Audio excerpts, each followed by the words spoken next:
Hi, it's Kevin May, the Editor-in-Chief of PhocusWire here. It's one of our partner interviews. Ron Abisi, VP of Sales for Arkose Labs. Thank you for joining us. Thank you for having me. Thank you for being here at the PhocusWire studio here. Absolutely. So, Arkose Labs, just tell us very briefly about the company. Yep. So we focus on solving automated abuse and fraud on specific funnels, specifically for the airline industry or travel industry, where fraudsters are using at scale automation tools to try to essentially work around the way those businesses are trying to run their business, right? Whether it's impacting their look-to-book ratios, their trying to penetrate their rewards programs, or even doing things like ticket holding schemes and stuff like that. Okay. Yeah. I think it's fair to say that the attacks are getting more sophisticated over time, right? Absolutely, absolutely. And so what does that mean for the organisation and how you help? I mean, you said it's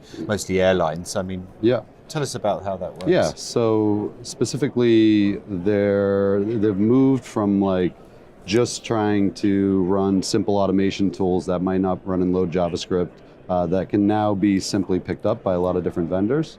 But what we're finding now is there's out-of-the-box solutions that actually proliferate on every single request that they send to the customer server has a new unique IP address, a new unique fingerprint that those companies rely on for tracking sessions and users.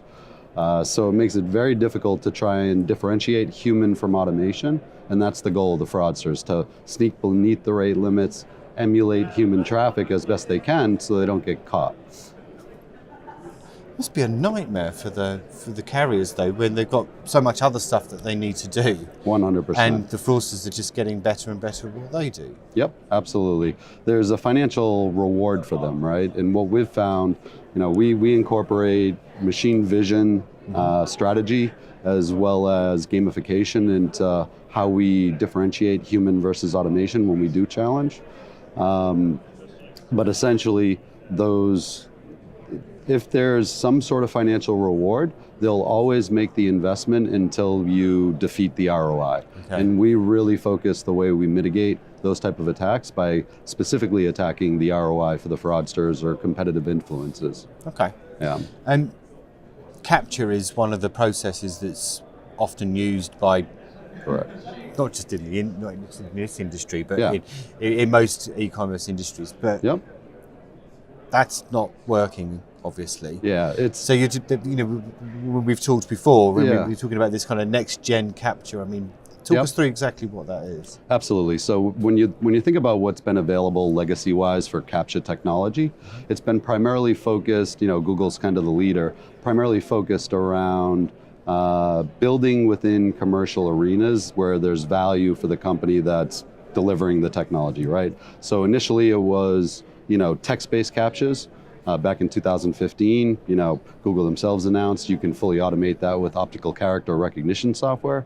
And now where they're being built essentially using images and photos, well now so much investment has gone into that research for autonomous vehicles, right, where they can capture and identify images, process it as metadata. So now you can even use, the most sophisticated image content recognition APIs like Google Vision, IBM Watson, or AWS Recognition to fully automate that experience, to be able to identify all the street signs, all the cars, etc. Where we built our technology is essentially in gaps of machine vision. So where is there no commercial investment today? And that's where we look to build our models. So we leverage in-house designers that design 3D models. So every time you call our API, it's a new orientation. We use shading, lighting, canvassing techniques to throw off those image recognition APIs. But we make it very easy. We use gamification to make sure if we do show a challenge to a few humans, that they get through our challenge 100% of the time. Okay. So we look at both aspects, and both are mission critical to the core of our business. But the fraudsters might catch up with that sure, again. Absolutely. So is it like a little kind of a cat and mouse? Absolutely. Kind of absolutely. For us, we innovate. Our R&D gets better and better the more we're attacked.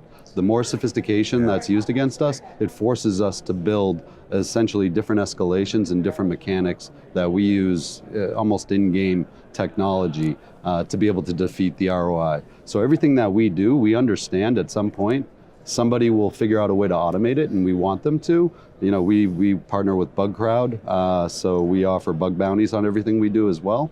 But we want them to attack us because it's forcing us to continually push that bar. And for us, they are going to automate an individual challenge that we have at some point, but they have to make a significant investment and have a certain level of expertise to do that. And then we can essentially swap out the model with a new model so it undoes their training. Or we can escalate to a different type of mechanical challenge where it becomes a much more difficult machine vision problem to solve. So that's kind of how we stay ahead of the pack on the fraudster side. Okay. Yeah. Ron from Arkose Labs, thank you very much for joining us. Absolutely. Thank you. Thank you.